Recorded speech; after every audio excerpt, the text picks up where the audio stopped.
Nongeye kubasuhuza inshuti zanjye ngize amahirwe yo kugaruka. Turashimira Imana iyo yaturinze mu gihe gishize tutabonana. Imana ikaba ikinguye umuryango tukongera tukabonana.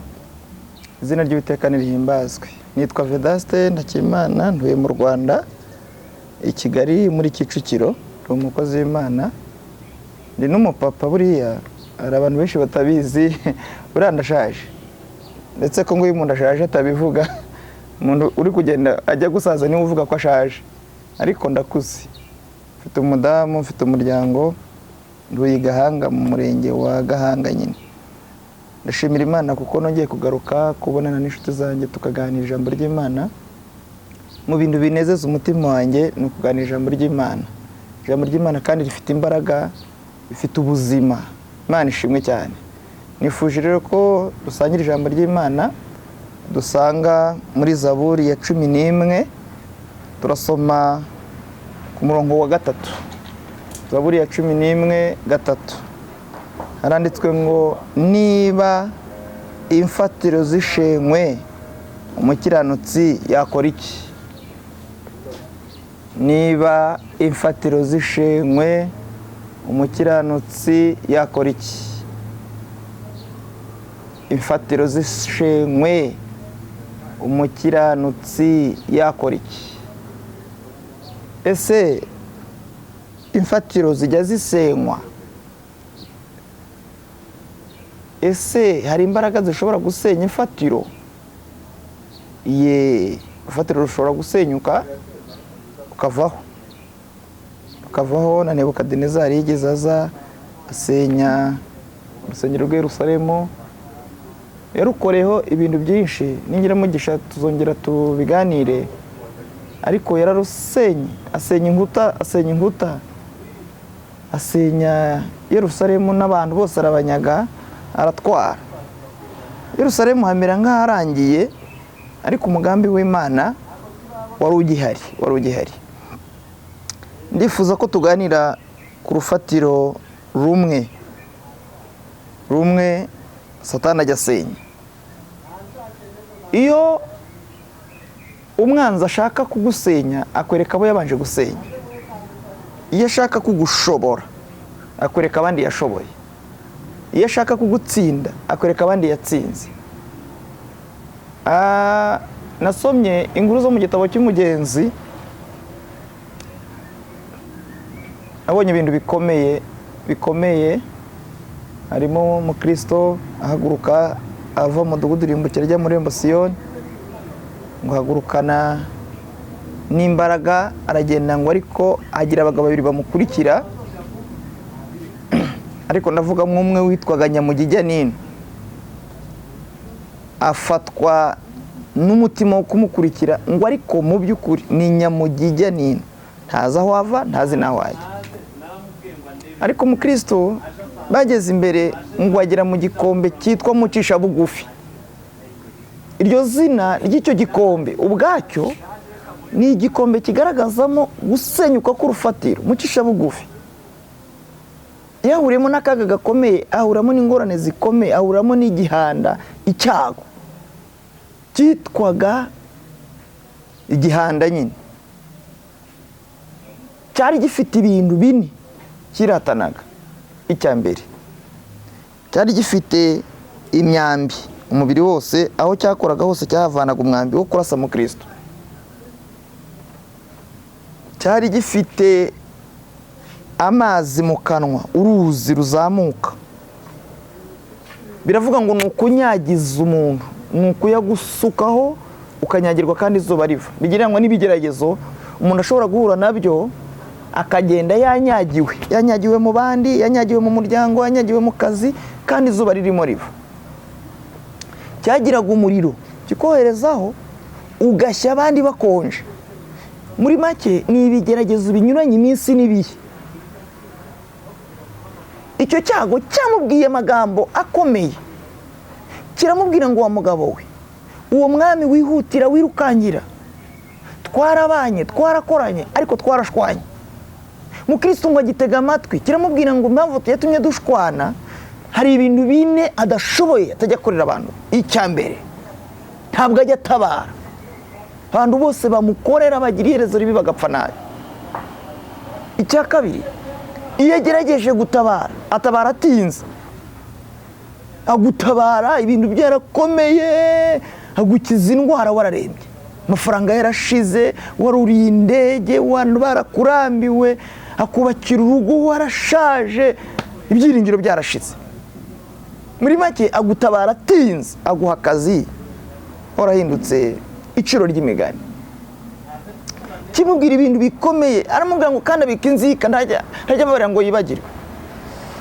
Ariko kiza kumubwira ijambo aramubwira ngo ngiye abantu banjye bankorera b'inkoramutima mbatabarisha amaboko yanjye, ngo cyagiraga amaboko kiratana. Ngo icya kabiri, iyo ndabakirishije amaboko ngo mbakirisha uburiganya ariko ngabavanamo. Mukristo wamurebye aramuhishurirwa amenya ko uwo mugabo ari mu ishusho ya Satani yaje kumutega kugira ngo amukangishe ibyo atakomeza urugendo. Mukristo aramubwira ngo wa mugabo wenda kurebye ndakumenya, urashaka kunteranya n'umwami wanjye ariko ndi wabishobora kuko ndi mu nzira y'umwami. Unaramubwira ngo inzira ntayo nayirangije, ngo kandi inzira cyarayirangizaga. Hari igihe umukristo agenda inzira ikarangira kandi hari ibigeragezo byinshi, rufatiro rugasenyuka neza, ukabura inzira kandi hari, ukabura aho wasesera ngo ugere mu mugisha wawe, ukabura aho wasesera ngo ugere aho Imana yakubwiye, ukabura aho wasesera ngo ubeho mu buzima bwishimye kandi inzira ihari. Abandi banagenda. Mukristo bazanwe kurwana ngo guhera mu gitondo kugera nimugoroba, ngo mukristo arananirwa ngo yikubita hasi ngo gukubiri n'inkota, ngo kimuhagarara hejuru kiramubwira ngo umwami wawe ari hehe. Mu gikombe mucisha bugufi, umwanzi ajya acisha umuntu bugufi akagushyira hasi kandi waraheze hejuru, akakwambura ijambo kandi wararihoranye, akagutesha agaciro kandi uri umunyacyubahiro, akagusebya kandi uri umuntu w'Imana. Mu gikombe mucisha bugufi nta muntu ujya wisobanuramo. Baravuga ngo urufatiro nifuje kubaganiriza ni urufatiro rwitwa ejo hazaza. Umwanzi duhanganye nawe ajya asenya urufatiro rw'ejo hazaza. Nabonye abagabo babiri nifuza kubaheraho urugero. N'umugabo witwa Yosefu uboneka mu gitabo cy'Itangiriro igice cya 37, ngo ise yaramukundaga, ngo mudodeshereza ikanzu y'amabara menshi, ngo amutandukanya n'abandi, ngo akagira inzozi, akagira guhishurirwa, ngo kugeza ubwo bene wabo bose babimenya, ngo icyo bamenye kuri Yosefu kibatera umutima w'ishyari, ngo bamwanga urwango rumuka, ngo kugeza igihe bamukoreye inama bashyiriye ibyo kurya, ngo bamubonye bavuga ngo dore Karose araje, ngo nimuze turebe uburyo twamwica tuzimangatanya inzozi ze.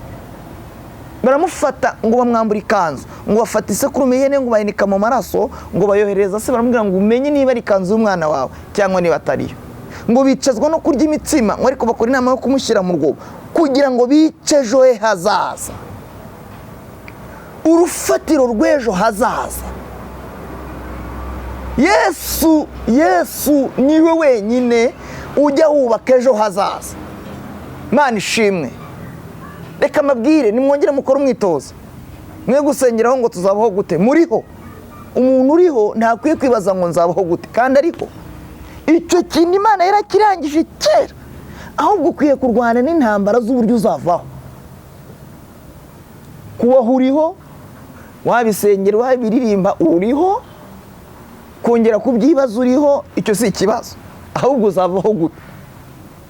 Nigeze nganiriza abantu ndababwira ngo mu by'ukuri uko umuntu yaje ntabyazi, ariko kwiye gutekereza uburyo azavaho. Uzi gupfa bakajya guteranya amafaranga ya Serekeye warabaye ku isi, abantu bagateranya imyambaro bazambara, abantu bagateranya irimbi bazagushyiramo. Umwanzi yica ejo, asenya ejo, wapfa ntiyagira umuntu umenya ko wabayeho, wararemwe n'Imana. Urufatiro rw'ejo hazaza. Umuntu akajya agenda ashira nk'isabune, umuntu agashira nk'umunyu bashyize mu mazi. Yararemwe n'Imana, ejo hazaza. Umwanzi akora ibishoboka byose agasenya urufatiro rw'ejo hazaza. Ejo hazaza h'umuntu. Ubundi Bibiliya ivuga ngo ejo ni heza, tuva mu bwiza tujya mu bundi. Umwanzi yasenye ejo ahubwo ukava mu bubi ujya mu bubi. kandi ibintu umuntu agira ibintu bimuranga. Yoga apfa ati reka mfe koga, yambara apfa ati reka mfe kwambara, agenda apfa ati reka mfe kugenda. Ikintu cyose kiba kirimo gupfa. Ejo hazaza umwanzi yarahasenya. Ubundi umuntu yagombye kubaka urugo agiye kubona nk'umunezero uruta uwo yaravuyemo. Umuntu yagombye kubyara akagira ibyishimo biruta ibyo yaravuyemo. Umuntu yagombye kwiga asatira umugisha uruta uwo yaravuyemo. Umuntu yagombye kujya ku kazi asatira ibyiringiro biruta ibyo yaravuye. Umwanzi rarirukanka akava hano twe turi ni Kigali, abari kure akajya kugutegeranya Nyagatare. Wazagira Nyagatare ugasanga yarasenye ikiraro cyararangiye, inzira ikarangira kandi ukigenda. Umuntu akaryama aseka akabyuka arira. Umuntu akajya mu kazi yishimye agataha yarize.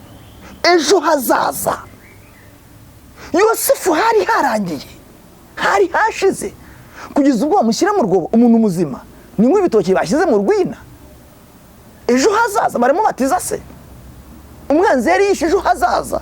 N'ubu mungurikiye, n'ubu uriho undeba, umwanzi yatangiye gutegura ibitero byo gusenya ejo hawe hazaza.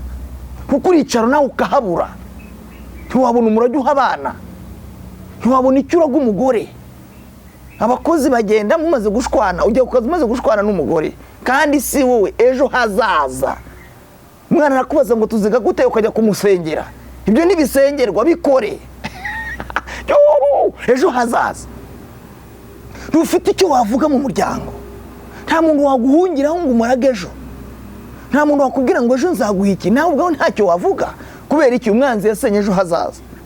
Yosefu rero hari hasenyutse urufatiro rw'ejo hazaza, kugeza igihe umwanzi amufashe bamushyira mu rwobo.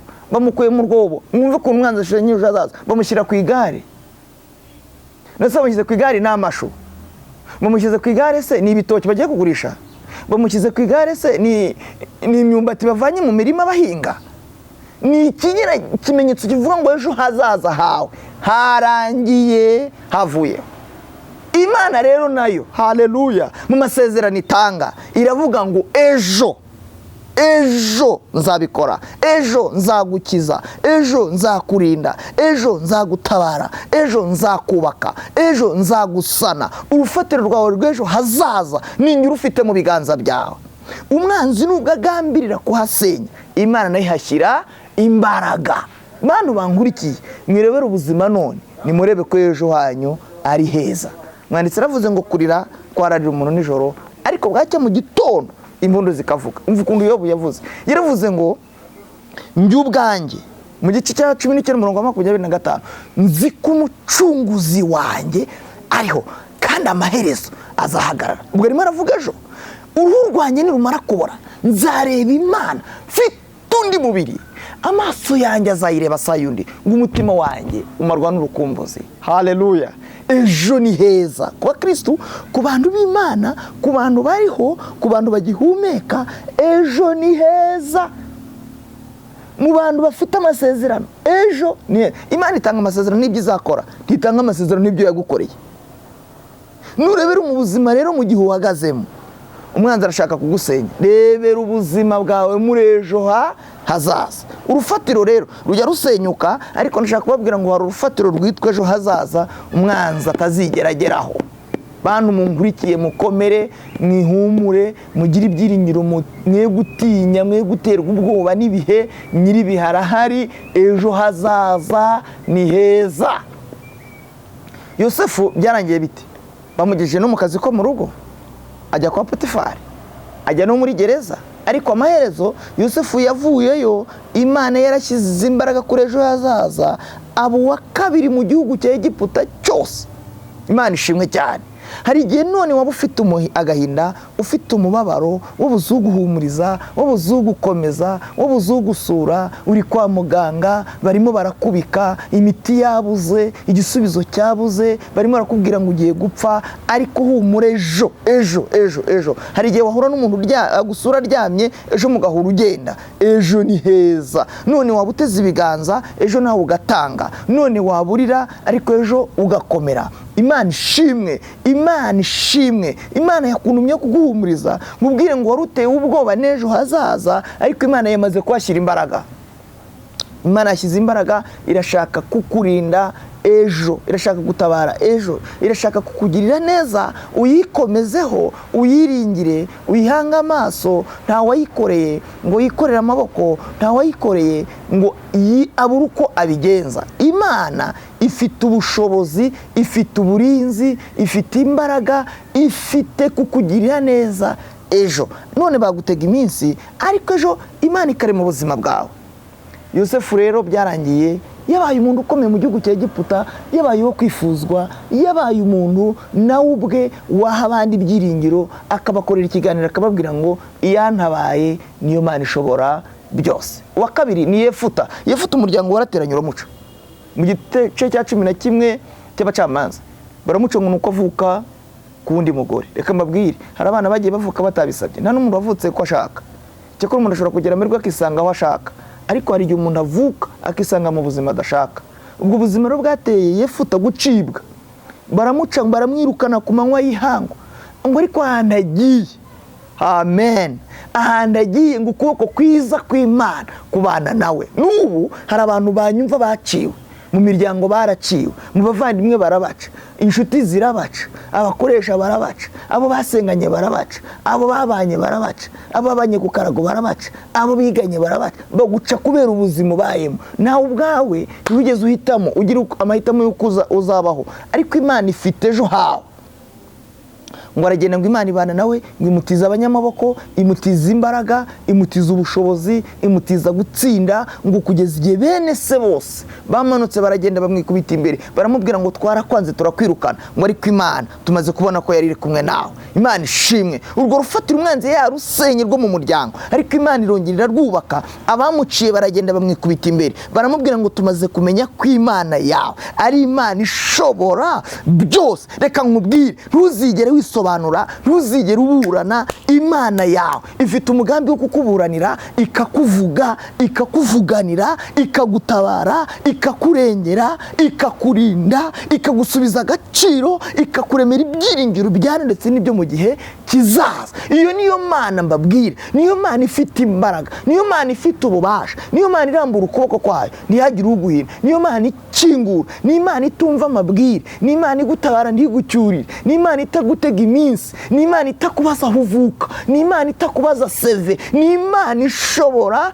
byose. Kandi iyi Mana ntisaza, uko yari kera n'uyu munsi niko iri, kandi niko izahora witeka ryose. Niyo Mana rero ivuze ngo igiye kubaka urufatiro rwawe umwanzi yari yarasenye. Kandi reka mbabwire, niyo rufatiro ruzima, niyo rufatiro ruzima, ni urufatiro rutanyeganyega nubwo imvura yagwa, nubwo iminsi yahinduka. Kristo niyo rufatiro ruzima, ni urufatiro rw'imfubyi, ni urw'abapfakazi, ni urw'abashomeri, ni urw'abakene, ni urw'abakire, ni urw'abarwayi.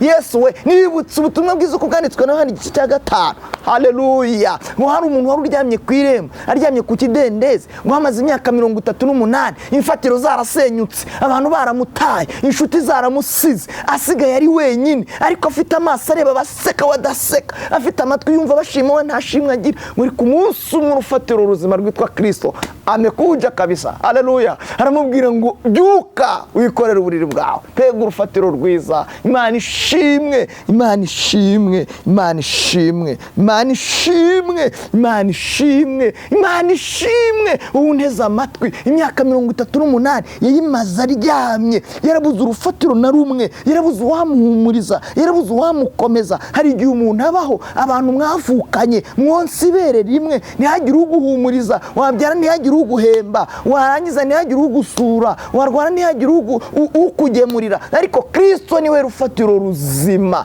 niwe rufatiro ruzima. Yasanze wa muntu ku kidendezi, aramubwira ngo nonaha ndategetse, imfatiro z'abantu zarashize, ariko byuka wikorera uburiri bwawe utaha. Yikorera uburiri bwe arataha. Imana ishimwe cyane. Ndagusengeye uwungurikiye, humura. Umwanzi n'ubwagambire gusenya urufatiro, ariko urufatiro ruzima ruracyahari, ni Kristo. Ni umwami udapfa, ni umwami udasaza, ni umwami utananirwa. Kandi naramukunda ibintu bikomeye. Iyo aje abaje ntajya akererwa. Igihe azakorera ibintu abantu bazamenya ko ari Yesu wabikoze, ntajya akorera ikintu cyitirirwa abandi. Igihe azagutabarira bazamenyekana ko ari Yesu. Igihe azagukiriza indwara bizamenyekana ko ari bizamenyekana ko ari Yesu igihe azaguhera umwana, bizamenyekana ko ari Yesu igihe azakugaburira, bizamenyekana ko ari Yesu igihe azakwambikira, bizamenyekana ko ari Yesu igihe azaguhera amahoro, bizamenyekana ko ari Yesu igihe azakuburanira urwo rubanza, bizamenyekana ko ari Yesu azagukiza akarengane, akureho n'ibisigisigi byako, azaguhoza amarira avaneho n'ibisigisigi by'amarira warize. Nimumwegere, niwe buye rizima, niwe rufatiro ruzima rutajya rusenyuka. Imana ibahe umugisha, Imana ibagiriye neza, ndabakunda. Shalom. Mana turagushimiye kubw'ijambo ryawe. Duteze amatwi n'abantu b'ingeri nyinshi, abantu badukurikiye, abantu batureba, abantu batwumva. Ndasenze kugira ngo babere urufatiro ruzima, ubake ejo habo hazaza, kugira ngo bakorane amashimwe n'ibyiringiro. Urakoze kubyumvise, tubisabye Imana mu izina rya Kristo Yesu. Amen. Imana ibahe umugisha.